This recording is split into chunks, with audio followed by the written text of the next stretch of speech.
তাহলে আপনি বড় দল না ছোট দল? আপনি যদি বড় দল হন তাহলে আপনি বড় অংশ পাবেন, আপনি বড় অংশ পাবেন। আপনার অসুবিধাটা কি? আপনি তো বড় দল, তাহলে আপনার ভয় কেন? আমি তো ছোট দল, আমার তো ভয় নেই। আমি ছোট দল, আমি ছোট অংশ পাবো, জনগণ যা রায় দেবে তার ভিত্তিতে এইসব হবে। কিন্তু এই 53 বছরে আমাদের অবস্থার পরিবর্তন করার জন্যই তো আমাদের এই জনগণ নতুন কোন একটা বন্দোবস্তের কথা তারা বলতে চায়। 53 বছরে আমাদের সংস্কৃতি পরিবর্তন হয় নাই। এখন আমি বলতেছি এই নতুন পদ্ধতিতে আমাদের জনগণ অভ্যস্ত নয়, জনগণ অভ্যস্ত। আমরা সংস্কৃতি ভেঙে, আমরা পুরনো সংস্কৃতির ঊর্ধ্বে উঠে নতুন সুন্দর কোন বন্দোবস্ত দিতে চাই না বলে আমরা এটা মানতে চাই না। জনগণ অভ্যস্ত নয়, জনগণকে এত ছোট ভাবার কোনো কারণ নেই। জনগণ এটা বুঝে, জনগণ এই পদ্ধতিতে চায় বলেই আমাদের এই আন্দোলনে এক এক করে মানুষ সম্পৃক্ত হচ্ছে। এটা চাপের কথা নয়, এটা প্রেশারের কথা নয়, এটা বাধ্য করার কথা নয়। আলোচনার ভিত্তিতেই আমাদের এই সমস্যার সমাধানের পথ বের করতে হবে। কারণ আমাদের 53 বছরে যে সব অলি গলি পার হয়ে আমরা তো এসে মানুষকে মুক্তির ব্যবস্থা করতে পারি নাই, মুক্তির রাস্তা তো আমরা দেখাতে পারি নাই, মানুষের ভাগ্য উন্নয়নের জন্য তো আমরা কোনো পথ তাদের সামনে খুলে ধরতে পারি নাই। তাহলে প্রফেশনাল রিপ্রেজেন্টেশনের জায়গায় আমরা কেন এখন পর্যন্ত কোনো রাস্তা তৈরি করতে পারছি না? আমার অসুবিধাটা কোথায়?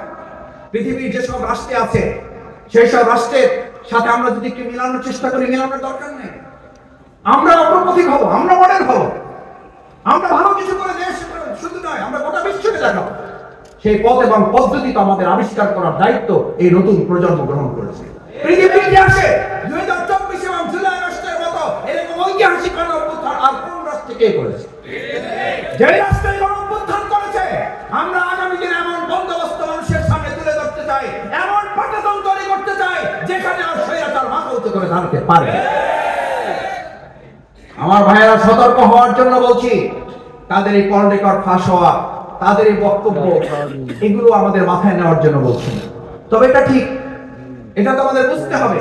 আপনি ভালো কিছু করতে যান, তার মানে হচ্ছে আপনার পিছনে শত্রু কাজ করবে না, করবে আপনাকে ভালো কিছু করতে দিবে না। এই ভালো কিছু করতে না দেওয়ার জন্যই আজকে আমাদের পিছনে যারা কাজ করছেন, আমরাও পরিষ্কার একটা কথা বলতে চাই।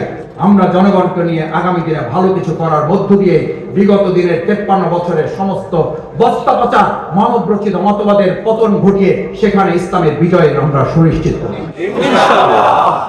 সুনিশ্চিত করা আমাদের দায়িত্ব। কারণ আমাদের সন্তানেরা স্লোগান দিয়েছিল, আমাদের ছাত্র জনতা স্লোগান দিয়েছিল, উই ওয়ান্ট জাস্টিস।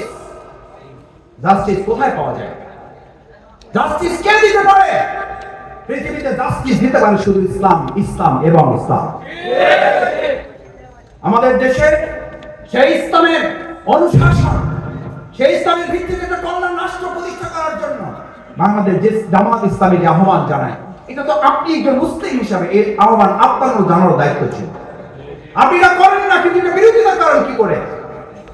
আমি ওয়াজ করার জন্য এখানে আজকে দাঁড়াই নাই। আকিমুদ্দিন, আকিমুস সালাত, যে আল্লাহর নির্দেশে সালাত আদায় করি, ওই আল্লাহর নির্দেশিত আকিমুদ্দিন। আল্লাহর জমিন, আল্লাহর দ্বীনকে বিজয় করো, আল্লাহর দ্বীনের ভিত্তিতে সমাজ রাষ্ট্র পরিচালনা করো, তাহলে তোমাদের কারো দ্বারস্থ হতে হবে না। ওয়াইয়াত্তাকিল্লাহ ইয়াজআল লাহু মাখরাজান, তোমার সমস্ত বিপদ থেকে তোমাদেরকে আল্লাহ বের করে নিয়ে আসবে।